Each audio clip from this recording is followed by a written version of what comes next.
FNAF's sister location states that Circus Baby's Pizza World opened after the great success of Freddy Fazbear's Pizza, which we know that FNAF 1's pizzeria was not a great success, considering the animatronics had mucus seeping out of them, the place had roaches, and the sanitation in general was so bad that the place mostly lasted like 1 to 2 years.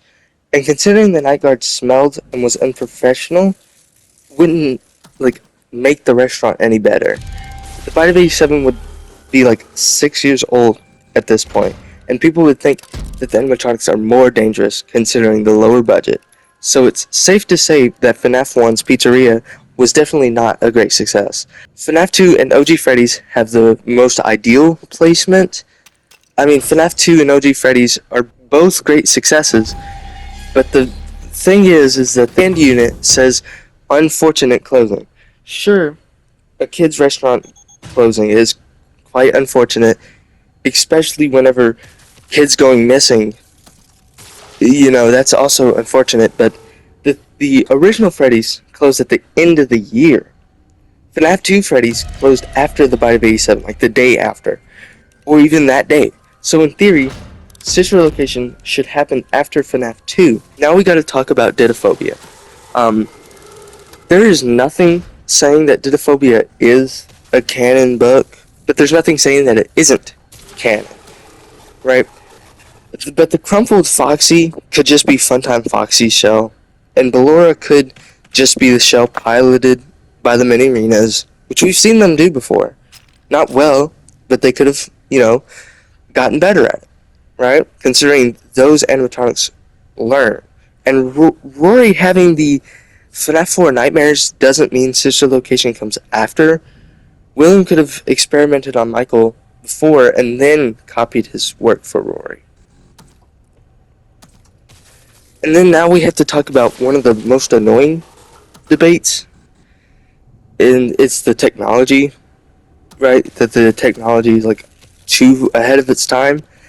But the fact that any of the animatronics in FNAF exist is unbelievable. The animatronics in real life can't even walk, right, or move their legs. Not to mention the spring locks. A suit that can turn into a walking, talking, singing, and dancing animatronic that you can put on and off in like 2 minutes. And the fact that these existed in like the early 70s is insane.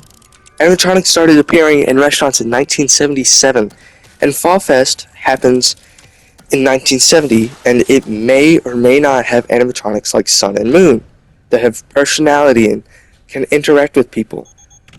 Which I don't think I need to say that that's not realistic at all for the 1970s, right? And if Fredbear's did open in the early 80s, the animatronics are still new and not advanced enough to walk off stage. Molten MCI, which William can't physically bring like the Endos back to Circus Baby's Pizza World because Follow Me happens in one night, right? And William can't drive to one place to another in 5 hours 4 times. It should be impossible unless Circus Baby's Pizza World is like 2 minutes away from FNAF 1, which it isn't. And if William somehow did drive from FNAF 1 to Circus Baby's Pizza World to inject the remnant into the sister location animatronics, then wouldn't Circus Baby be possessed before Elizabeth died? Because sister location happens like a week or 2 after Circus Baby's Pizza World closes. That doesn't seem right, And if William was collecting remnant, why couldn't he just go to FNAF 2, to the FNAF 2 location, and get remnant there? That would have the original MCI and DCI. And let's not forget about the Funtime Freddy kid, right? Which we know Funtime Freddy killed a kid at Circus Baby's Pizza World before, or possibly after Elizabeth died, right? And we know that Funtime Freddy kills a kid because why would the kid be in the blueprints? Wouldn't it show, well, nothing? If the kid didn't mean anything, then why did they show it on the blueprint? If it did. Because it was meant to kill kids. Or stuff them, or whatever, right? which it probably did. Now we need to get into Michael's motivation.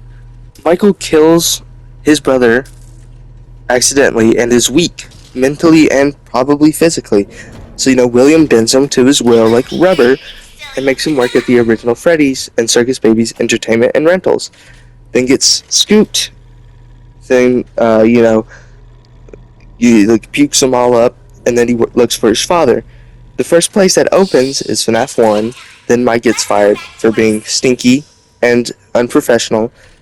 Then FNAF 2 reopens. Mike cleans up his act, but still stinks. Then he scours Utah for his dad. Maybe working at the sister location custom night, and then Fazbear Fights opens. He burns it down. Then FNAF 6, whenever he dies. Michael turns from villain to accomplice to hero. And the argument that William has Mike working at FNAF 1 and 2 so he can study the animatronics for him, why doesn't he do it himself?